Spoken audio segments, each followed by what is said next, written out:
అండి. ఈరోజు నేను వెల్లుల్లిపాయ తొక్కులతో మనము ఫెర్టిలైజర్ ఎలా చేసుకుంటాము అనే దాని గురించి డిస్కస్ చేస్తున్నానండి. మన ఇంట్లో మనము తెచ్చుకున్న వెల్లుల్లిపాయ తొక్కులనేది మనము కలెక్ట్ చేసుకోవాలి. ఆ కలెక్ట్ చేసుకున్న వాటిని మనము ప్లెయిన్ వాటర్లో కానీ, రైస్ క్లీనింగ్ వాటర్లో కానీ, మజ్జిగలో కానీ సోక్ చేసుకోవాలి. సోక్ చేసుకొని దానిని మనము ఒక 1 వీక్ టు 10 డేస్ దాకా ఉంచవచ్చు. 10 to 15 డేస్ మధ్యలో యూజ్ చేస్తే బెటరు. మ్యాక్సిమం 1 మంత్ తర్వాత కూడా యూజ్ చేయొచ్చు, కానీ బ్యాడ్ స్మెల్ అనేది వస్తుంది. ఇప్పుడు నేనైతే రైస్ క్లీనింగ్ వాటర్లో దీనిని సోక్ చేశాను. ఎందుకని రైస్ క్లీనింగ్ వాటర్లో అంటే, రైస్ క్లీనింగ్లో ఆల్రెడీ మినరల్స్ అనేవి ఉంటాయి. ఆ వెల్లుల్లిపాయ తొక్కులలో ఘాటుని రెండింటిని కలిపి మనకి స్ప్రే చేస్తే మన గార్డెన్ అనేది ఏమన్నా ఉంటే ఫెస్ట్ పోతుంది. OH మెథడ్లో మనము చౌహాన్ క్యూలో OH చేసుకుంటాం కదా, వెల్లుల్లిపాయ ప్లస్ బెల్లము 2 ఈక్వల్ క్వాంటిటీలో మిక్స్ చేసుకుంటాము. అది ఇమ్యూనిటీ బూస్టర్గా పనిచేస్తుంది. చిన్న చిన్న మొక్కలని కూడా రోగ నిరోధక శక్తి అనేది ఇంప్రూవ్ చేయడానికి ఉపయోగపడుతుంది అని చెప్పాము కదా. అదేవిధంగా ఈ గార్లిక్ పీల్స్లో కూడా ఇమ్యూనిటీ అనేది బూస్టర్ ఉంటుందండి. మనం ఏదైనా మొక్కకి ఫెస్ట్ వస్తే ఇది ఆల్టర్నేటివ్ డే స్ప్రే చేస్తే ఆ ఫెస్ట్ అనేది కంట్రోల్ అవుతుంది. లేదా ఫెస్ట్ అనేది లేకపోతే అది ఇమ్యూనిటీ బూస్టర్గా ఫెస్ట్ అనేది మన ప్లాంట్స్కి రాకుండా చూస్తుంది.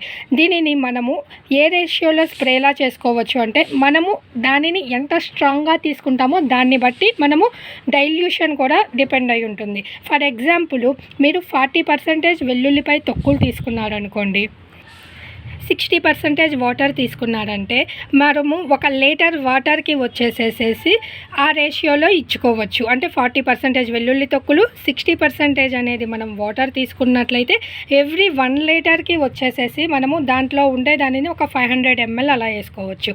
లేదా 50% తీసుకున్నారు అంటే 50% తీసుకున్నారు అంటే మనము దానిలో వాటర్ కూడా మనము ఎంత క్వాంటిటీలో అయితే తీసుకుంటున్నామో దానికి 3 times or 4 times అనేది మనము స్ప్రే చేసుకోవచ్చండి.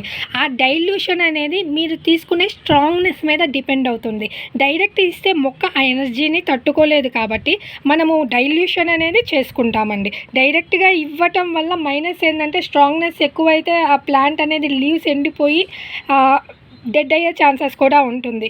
మ్యాక్సిమం డైల్యూట్ చేసి ఇవ్వడానికే ట్రై చేయండి. ఇదేమీ మనము మట్టిలో వేయబడలేదు, మనము మొక్కలకి స్ప్రే లాగా యూజ్ చేసుకోవాలి. నేనైతే ఒక 50% వచ్చేసేసి వెల్లుల్లిపాయ తొక్కులు ఉన్నట్లయితే దానికి నేను 2 times అనేది రైస్ క్లీనింగ్ వాటర్ అనేది తీసుకున్నానండి. నేను మా గార్డెన్ మొత్తానికి నాకు 2 liters ఆఫ్ వాటర్ అనేది స్ప్రే సరిపోతుంది. అంటే ఇప్పుడు నేను తీసుకున్న ఈ 1 లీటర్ వచ్చేసేసి ఈ 1 litre rice cleaning with garlic water అనేది నేను ఒక 2 లీటర్ వాటర్స్లో డైల్యూట్ చేసేసుకొని నేను మా గార్డెన్ మొత్తానికి స్ప్రే చేస్తాను. అది ఎలా స్ప్రే చేస్తానో చూపిస్తానండి. ఇంకొక టిప్ కూడా అండి. ఇప్పుడు మీకు కానీ ఇలా నెట్టెడ్ క్లాత్లో కానీ గార్లిక్ వచ్చినట్లయితే మీరు ఇది వడకట్టుకునే పనే ఉండదండి. ఈ నెట్టెడ్ లోపలనే మనకి వెల్లుల్లిపాయ పీల్స్, లేదా ఇదిగోండి పాడైపోయిన వెల్లుల్లిలు కూడా నేను ఇలాగే ఉంచేసేసాను. ఇదిగోండి దీని లోపలే ఉండిపోయినాయి. అవన్నీ కూడా ఇలాగా మనం మళ్ళీ స్ప్రే చేసుకోవడానికి వడకట్టుకోవాలి అనే టెన్షన్ అనేది ఉండదండి. ఇలాంటి నెట్టెడ్వి బాగా యూజ్ అవుతాయి మనకి. ఇట్లా ఆనియన్ పీల్స్ కానీ, ఎగ్ పీల్స్ కానీ ఏదైనా సోక్ చేసుకొని మనం ఆ వాటర్ అనేది మన మొక్కలకి స్ప్రే చేసుకునేటప్పుడు. తయారు చేసుకున్న స్ప్రే అనేది 1/2 బాటిల్కి తీసుకున్నానండి. ఈ వెల్లుల్లిపాయలు అనేది ఇలాగ తీసేసాను, ఇట్లా ప్రెస్ చేసేసుకున్నాను. మొత్తం దీంట్లో వచ్చే వాటర్ మొత్తం అనేది ఇలా ప్రెస్ చేసుకున్నాను. దీంట్లో చేసుకున్న సగం వాటర్ అనేది ఈ బాటిల్లోకి వేసుకున్నాను. మిగతా 1/2 లీటర్ అనేది ఇలాగే ఉంచాను. ఇప్పుడు ఈ మిగతా బాటిల్లో నేను వాటర్ తీసేసుకొని మొక్కలకి స్ప్రే చేస్తాను. ఇది చాలా ఘాటుగా ఉందండి. అన్ని మొక్కలకి స్ప్రే చేసుకోవచ్చు. ఆ మొక్కలు ఈ మొక్కలు అని ఏమీ లేదు, అన్నిటికీ ఇది ఇమ్యూనిటీ బూస్టర్గా అనేది పనిచేస్తుంది. చిన్న చిన్న మొక్కలకి కూడా ఇచ్చుకోవచ్చండి. మామూలుగా మనకి వెల్లుల్లిపాయలో ఎలా ఘాటు ఉంటుందో ఈ మొక్కకు కూడా అలాగే, అంటే ఈ స్ప్రే కూడా అలాగే ఘాటుగా ఉంది. ప్లస్ మనకి మీరు గమనించున్నట్లయితే మనము వెల్లుల్లిపాయని అక్కడొకటి పెట్టుకుంటే ఆ మట్టిలో ఏమన్నా ఫెస్ట్ ఉంటే పోతుంది, ఫెస్ట్ అనేది కంట్రోల్ అవుతుంది అనేసి అంటారు కదండి. అలాగే ఇప్పుడు మనము వెల్లుల్లిపాయని గ్రో చేసుకోవాలి అంటే అది మట్టిలో పెట్టినప్పుడు మనకి ఆ మట్టి పై లేయర్ ద్వారానే మనకి కాయ అనేది వస్తుంది. అంటే వెల్లుల్లి గడ్డ అనేది తయారవుతుంది. అంటే ఆ వెల్లుల్లిపాయ తొక్కులలో మనకి ఎంత స్ట్రాంగ్నెస్ ఉంటే దాని అంటే లోపల గడ్డ అనేది అంత బాగా ఊడిపోతుంది. తొక్కులలో కూడా మనకి బాగా ఫెస్ట్ కంట్రోల్ అనేది ఉంటుందండి. కాకపోతే ఎంతో కొంత డైల్యూట్ అయితే చేయాలండి. ఇప్పుడు నేను ఈ డైల్యూట్ చేసిందే ఎలా ఉందంటే నాకు వెల్లుల్లిపాయ ఘాటు స్మెల్ అనేది వస్తుంది. ఇది ఓరల్గా ఏమి ఇవ్వలేదండి, స్ప్రే చేసుకుంటే సరిపోతుంది.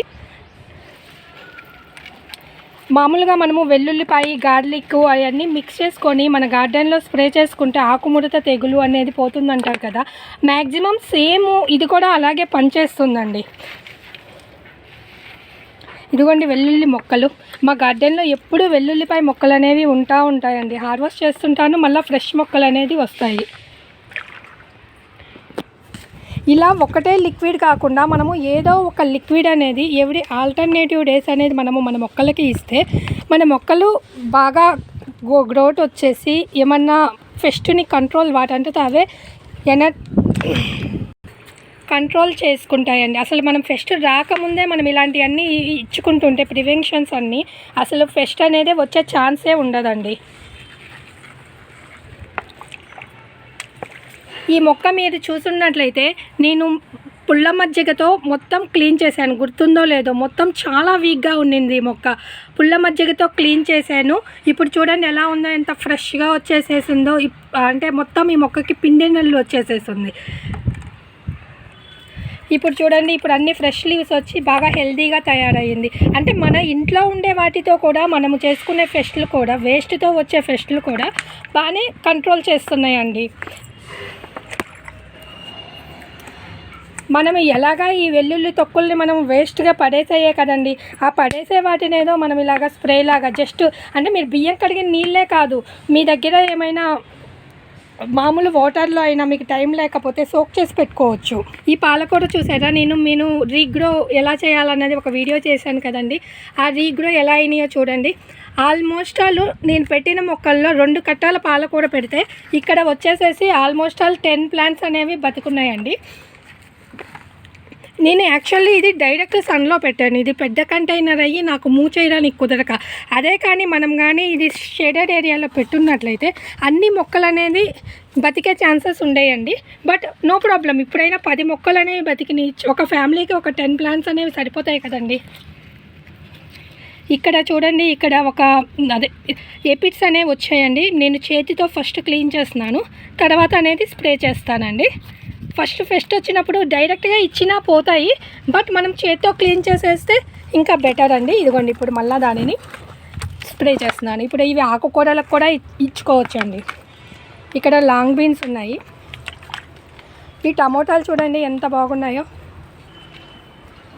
ఈ మొక్కలకి అన్నిటికీ ముందు పెస్ట్ రాకుండా ఇది స్ప్రేలా చేస్తున్నానండి.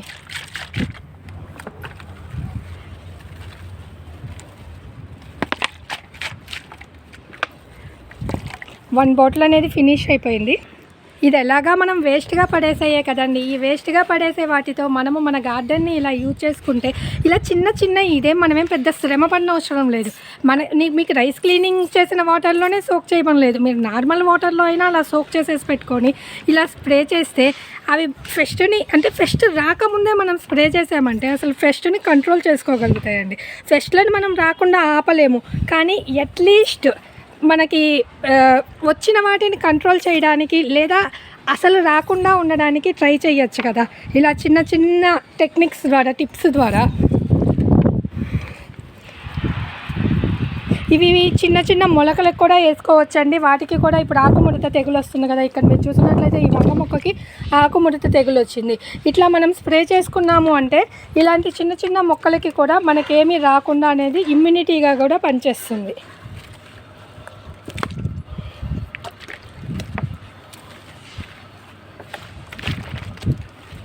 ఇదేమీ ఫెర్టిలైజర్ కాదండి, గుర్తుపెట్టుకోండి. ఇది వచ్చి పెస్ట్ కంట్రోల్ మాత్రమే. ఫెర్టిలైజర్స్ వేరు, పెస్ట్ కంట్రోల్స్ వేరు. ఫెర్టిలైజర్స్ అంటే మొక్క పెరగడానికి మనం ఇచ్చేవి, ఇవి పెస్ట్ కంట్రోల్స్ వచ్చేవి పెస్ట్ రాకుండా లేకపోతే వచ్చిన పెస్ట్ని కంట్రోల్ చేయడానికి ఉపయోగపడతాయండి. కొన్ని వచ్చేసి ఫెర్టిలైజర్ కమ్ పెస్ట్ కంట్రోలర్స్ ఉంటాయి. అంటే అవేంటి అంటే పుల్ల మజ్జిగ, రైస్ క్లీనింగ్ వాటర్, వాటిని ఫెర్టిలైజర్స్గా యూజ్ చేయొచ్చు, పెస్ట్ కంట్రోల్గా కూడా యూజ్ చేయొచ్చు. 2 విధాలా ఉపయోగపడతాయండి.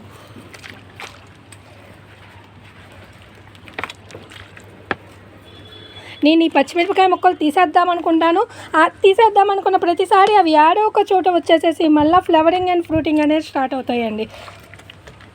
ఇదండి మనము గార్లిక్తో ఎలా స్ప్రే చేసుకోవాలి, గార్లిక్ పీల్స్తో అనేది కంప్లీట్ ఇన్ఫర్మేషన్ అండి. మీకు ఏమన్నా డౌట్లు ఉంటే కమెంట్ రూపంలో అడగండి. నచ్చితే లైక్ చేయండి, షేర్ చేయండి, సబ్స్క్రైబ్ చేయండి. Thank you for watching. Wish you A happy gardening.